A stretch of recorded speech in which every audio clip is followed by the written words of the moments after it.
Bonjour, aujourd'hui on va suivre l'étude du projet de Julie avec l'appli 3D Invest. Alors Julie étudie un appartement vendu 300 000 €, elle compte le louer 2200 €, une colocation de 5 chambres à 440 €. Surface de l'appartement, 95 mètres carrés. Vous voyez ici que le rendement brut, le loyer au mètre carré et le prix d'achat au mètre carré sont calculés immédiatement, ce qui lui permet de confronter ces chiffres aux statistiques de sa ville. Elle valide ainsi immédiatement que le prix est conforme au marché et que la demande locative est conforme à son loyer prévisionnel.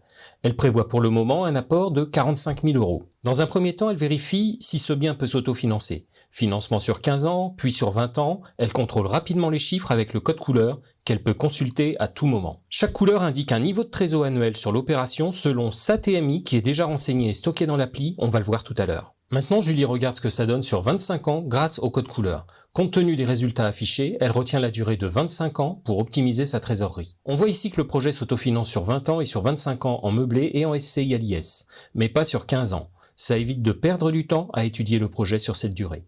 On en profite pour voir qu'en nu, avec sa TMI, sa tranche marginale d'imposition à 30%, c'est impossible d'autofinancer ce bien. En tranche à 11%, ce serait possible, mais juste au-dessus de la limite en bleu clair. On vient de voir la signification des couleurs pour ce projet, entre 220 et 1650 de trésor annuel. On regarde rapidement ce qui se passerait en TMI 41. On voit ici l'importance de l'impact de la TMI sur un projet, et d'ailleurs essentiellement en nu à l'IR. Julie n'a pas eu besoin de saisir ses revenus, ils sont mémorisés dans l'appli, et dès qu'elle se connecte, ces infos sont déjà renseignées. Elle peut modifier le niveau du loyer pour voir l'impact, et par exemple, à quel loyer ça passerait en location nue à l'IR, puisque ça ne passe pas à 2200 €. Elle peut aussi modifier le prix d'achat et se demander à quel prix maximum le projet fonctionnerait dans telle ou telle fiscalité, et sur quelle durée. Maintenant que Julie a étudié le projet sur les 3 durées de crédit et qu'elle a retenu la durée de 25 ans, elle peut réfléchir sur son niveau d'apport qu'elle avait initialement prévu à 45 000 €. Elle veut voir comment ça se passe si elle le diminue sur le crédit de 25 ans. Sur l'appli, le niveau d'apport peut varier et être différent pour chaque durée de crédit. À ce stade, ça n'a l'air de rien,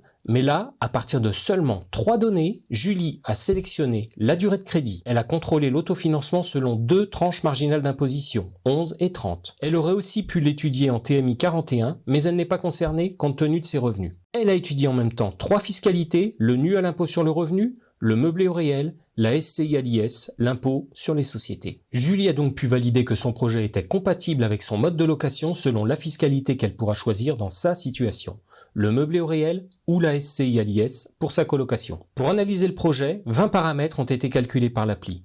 Pourtant, Julie n'a bien saisi que 3 données, le prix, le loyer, la surface. À partir de là, 20 paramètres ont été calculés en automatique pour que son étude colle au plus près de la réalité. Julie n'a donc pas à se soucier d'oublier la taxe foncière, les charges de copro, l'assurance PNO, les travaux d'entretien, les frais de notaire ou même les honoraires de comptable, ou encore la CFE, la cotisation foncière des entreprises, en meublé, ou la CRL, la contribution sur les revenus locatifs, en SCI à l'IS, qui sont calculés automatiquement dès qu'on choisit ces fiscalités. Même les taux de crédit sont présaisis pour chaque durée et sont mis à jour en fonction des taux du marché. Elle n'a pas non plus à se soucier de l'évolution de tous ces paramètres dans le temps, puisque tout est indexé pour l'analyse sur 35 ans. Tous ces paramètres sont donc calculés en automatique pour une plus grande efficacité dans l'analyse. Une lecture rapide des projets à étudier, avec les seules données qu'on a bien souvent au départ pour analyser nos projets, le prix, la surface et le loyer. Bref, elle est quasiment en pilotage automatique avec seulement 3 données grâce à l'appli 3D Invest. Un niveau d'aide très élevé qui lui fait gagner un temps monstrueux pour la sélection des biens à visiter. Maintenant, on n'a pas fini l'étude de Julie.